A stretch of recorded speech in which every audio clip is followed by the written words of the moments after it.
The cold, sterile silence of space echoed in Captain Aidan Gray's helmet as he floated above the decimated remains of the Verdom capital city.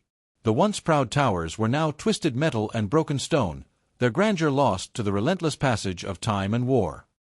His fingers hovered over the ship's console, the flashing red lights signaling the arrival of his shuttle at the Verdom's final stronghold. "This is insane," he muttered to himself. "The galaxy's already given up on them. So why the hell am I still here?" Captain Aidan Gray sat in the cockpit of his shuttle, staring at the swirling mass of debris below. Verdom's once proud capital had been reduced to jagged remnants of stone and metal floating aimlessly in the vacuum of space like the skeleton of a forgotten empire. His fingers hovered over the controls, hesitating. He was the last one coming, the last human to attempt what no other species had dared, negotiating with Emperor Theax. It wasn't just a diplomatic mission, it was a symbol of humanity's belief in what others had abandoned. "Captain, you're clear for descent." A voice crackled through his comm, a cold mechanical tone that had become all too familiar. Admiral Rook's words came through with the weight of 1,000 bureaucratic decisions. "You have one objective. If Theax refuses peace, you're to stand down. We can't afford another war." Aidan's fingers tightened on the controls. The mission wasn't as simple as Rook made it sound. The fate of the entire Verdom Empire rested in the balance, and humanity's reputation too. No one else cared. The rest of the galaxy had already written them off. But humans had always held a different standard. They didn't abandon their own, even when the situation seemed hopeless. The shuttle broke through the planet's thin atmosphere, descending rapidly toward the Verdom stronghold. Despite the planet's ruin, the air still shimmered with faint traces of the once pristine beauty it had offered. There was a ghostly grace to it all. Aidan could almost hear the echoes of what had been a proud civilization, a formidable force in the galaxy now reduced to shadows of its former self. He glanced out the viewport. The city stretched beneath him, a massive sprawl of wreckage. Towers had collapsed, their structures twisted beyond recognition. There were no signs of life, no movement. Even the once bustling spaceports were eerily quiet. The Empire had fallen to disease, war, and decay. Now it was just a corpse in space. Aidan's shuttle landed with a soft thud on the cracked landing platform. The surface beneath his feet groaned as if it too had once been alive but was now too tired to fight back. He took a deep breath, pushing open the shuttle's hatch. The air was heavy, thick with the scent of decay and neglect. His boots echoed on the rusted metal beneath him as he stepped onto the platform. "Captain Gray, welcome to Verdom." The voice came from behind him, breaking the silence with its harshness. Aidan turned to face the speaker. A tall Verdom officer stood at attention, his uniform, once polished and impressive, now tattered and worn. The officer's face was gaunt, hollow-eyed, a reflection of the empire he served. But there was something else in his expression, something like desperation. "Emperor Theax is expecting you," the officer said, his voice tinged with a faint tremor. Aidan nodded, following the officer through the ruins.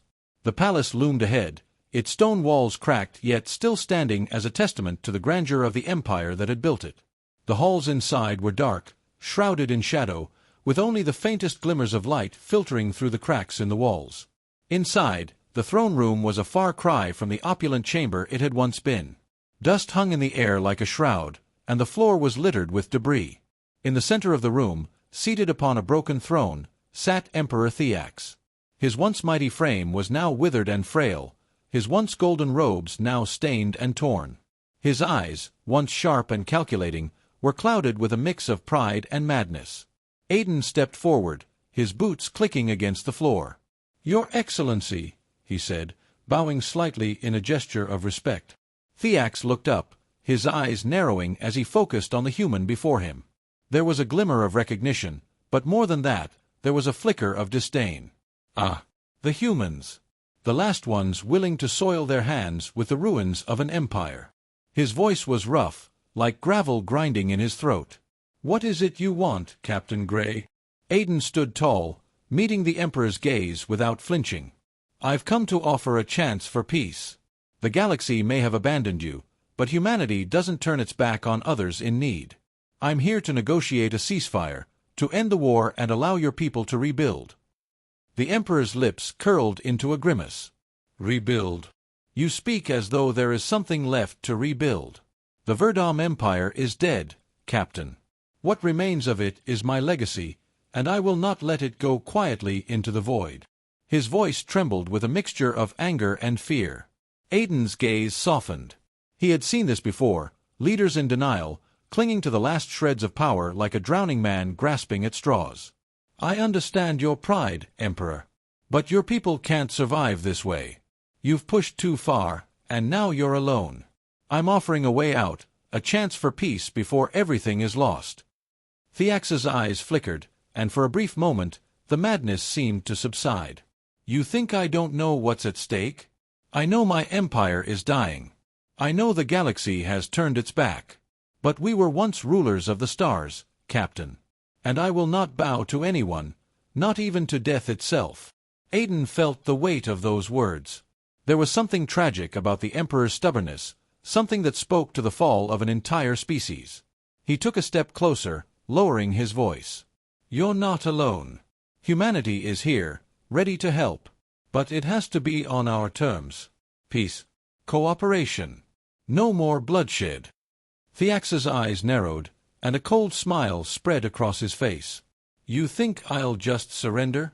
I'll bow to you and your feeble offer of peace? You don't understand, human. I've lost everything, my people, my empire. I have nothing left to lose. Aiden's heart sank. He had known this might happen, but hearing the Emperor's words still hit harder than he expected. He had hoped for a chance to save the Verdom, but now it seemed that hope was fading fast. We'll see about that, Aiden said quietly. I'm giving you the opportunity, Emperor. But if you reject it, there will be no more negotiations. The choice is yours. As Aiden turned to leave, he couldn't shake the feeling that he was walking away from something far more dangerous than just an empire in decline. Thiax's pride and refusal to accept his fate could bring the galaxy to the brink of war once again. But humanity had always believed in second chances. Whether the Verdom deserved one, though, was a question Aiden would soon find out. Aiden walked the dark corridors of the Verdom Palace, his boots echoing against the cold stone walls. The palace was a ghost of its former self, a crumbling monument to an empire that had reached too high and fallen too far. It was a place of shadows, both literal and metaphorical, where the light barely pierced the cracks in the walls. The air smelled of old decay, but there was something more, an underlying scent of desperation that clung to everything like a sickness that refused to die. He had left Thiax in the throne room, his words hanging in the air like a foul stench. The Emperor's refusal had been expected, but the bitterness in his voice still stung.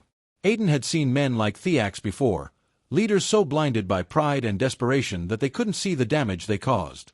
But what was Thiax now? A broken shell. A mad king clinging to the wreckage of a lost empire. Aiden knew the mission wasn't over. It couldn't be, not yet. Humanity didn't abandon its allies, even if they were on the verge of collapse. As he walked, his mind replayed the conversation with the Emperor. Thiax was delusional, but Aiden had sensed something more beneath the surface, a secret, a danger far greater than what the Emperor had revealed. He turned a corner and found himself standing before a large, rusted door. The plaque on it had long since fallen off, but he could make out the faint traces of the words etched into the metal, Research and Development. It was an old section of the palace, hidden away from public view, a place that had likely been abandoned for years. Aiden's instincts flared. If there was anything worth saving in the wreckage of the Verdom Empire, it was here. The door groaned as it opened, revealing a dimly lit room filled with scattered papers, broken equipment, and forgotten technology. The walls were lined with shelves, many of which had collapsed under the weight of time. At the far end of the room, a faint glow illuminated a series of monitors and strange devices, most of them unfamiliar to Aiden. A sharp intake of breath broke the silence. He wasn't alone. A figure stepped out from the shadows, a Verdom woman whose face was partially obscured by the darkness. Her features were sharp, elegant, but worn by the harshness of the Empire's collapse. Her uniform was once pristine, but now it was torn and stained, much like the rest of the palace. There was something about her, a sense of urgency, a quiet resolve that intrigued Aiden. "You shouldn't be here," she said, her voice low but firm.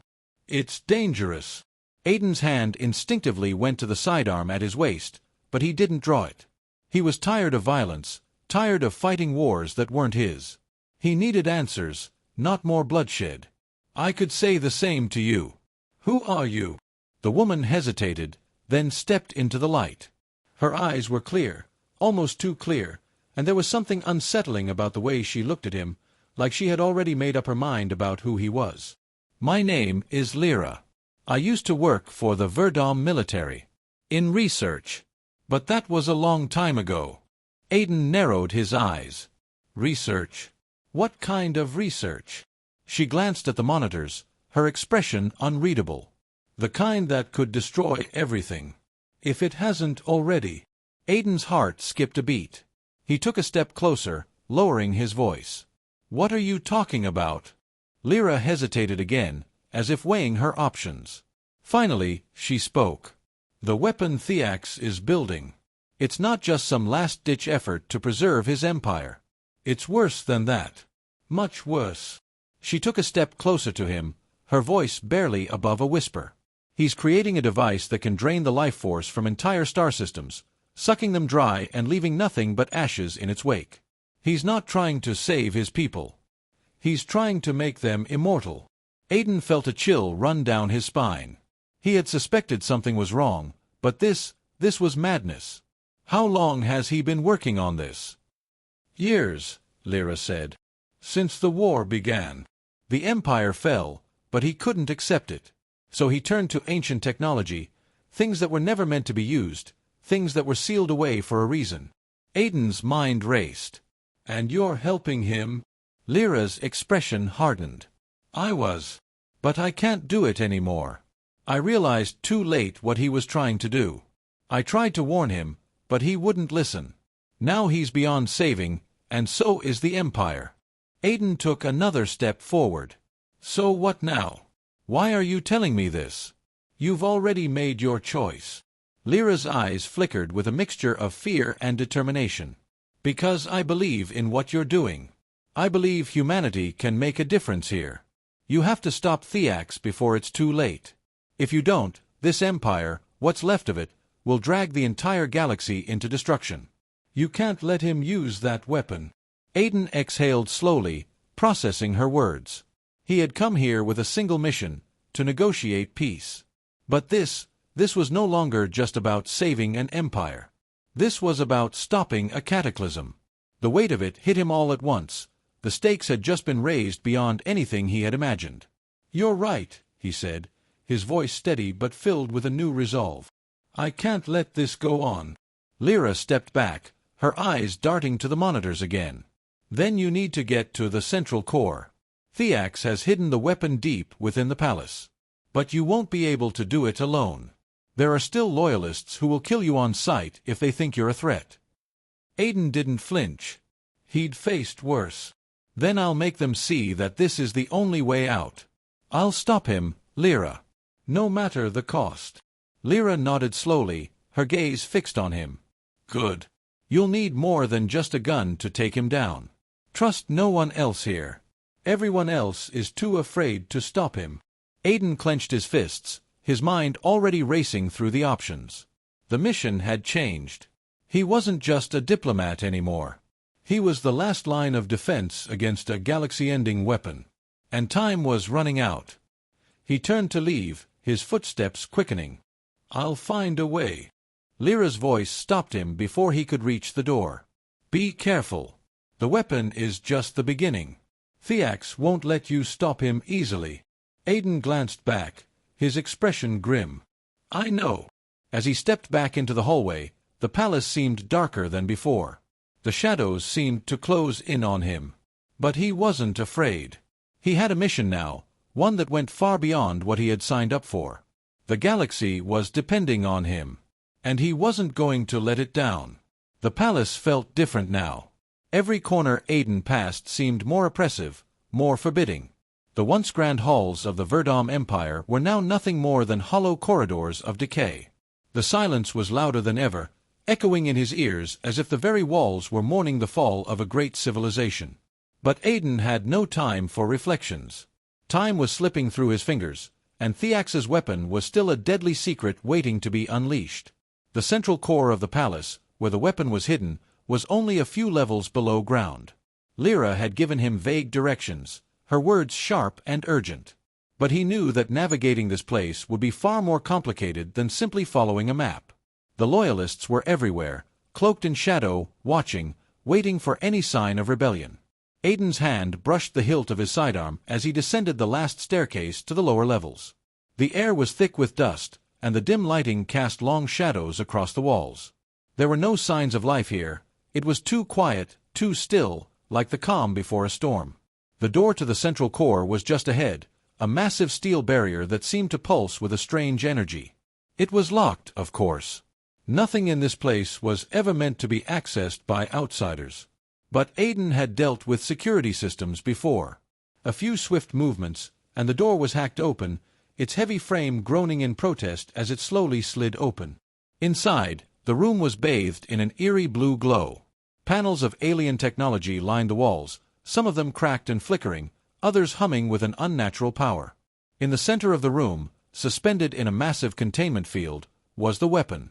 It was a thing of twisted elegance, an orb of black metal pulsating with energy that Aiden couldn't quite understand. It was clear that this was the heart of the Verdom's last, desperate attempt to reclaim their dominance.